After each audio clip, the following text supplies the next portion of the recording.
I was very lucky because all kids can draw. And I think some of the greatest artists are little kids. And I had parents who loved what I was doing, and they encouraged me and bought me more and more paper and materials. And I carried on drawing, and all the kids around me stopped drawing.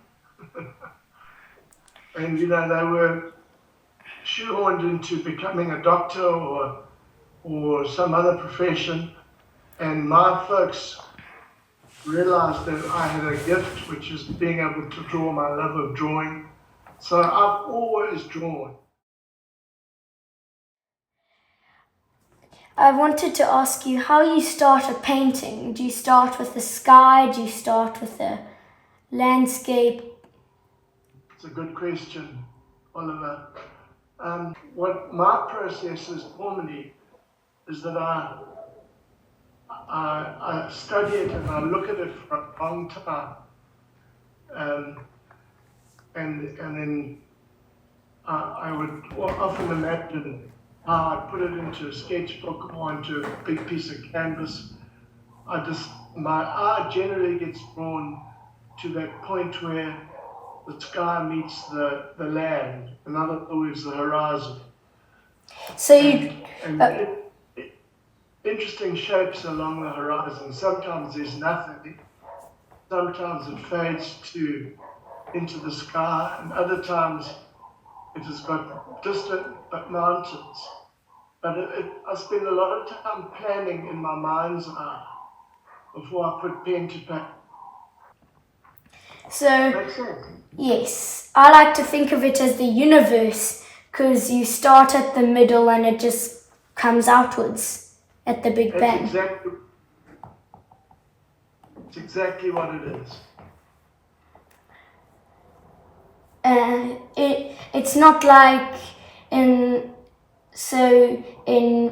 rendering software where they only just do it like from top to bottom. It like expands outwards. Exactly.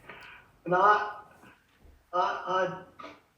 99 times out of 100, I'll paint the sky first. And generally the mood of the sky dictates the mood of the land. And that's one of the great things about art. It's not science, it's art. And the unexpected can happen along the way, and generally does. I saw on your website you do oils and watercolor. Which one do you prefer? Whichever I'm working on at the time. That's smart. Well, somebody once said, a famous artist by the name of Lowry, I don't know if you want to write his name down, Lowry. He was just a wonderful Scottish painter. But he was a simple guy. And he said an artist doesn't need brains, he needs feelings.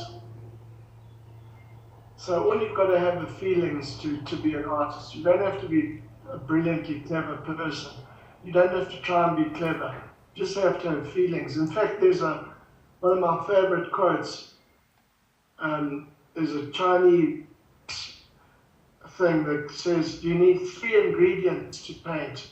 The one is your hand, the other is your heart, and the third is your mind.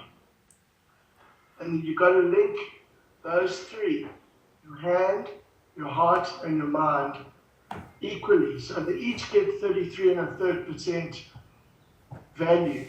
And those are the ingredients. You can't have one without the other.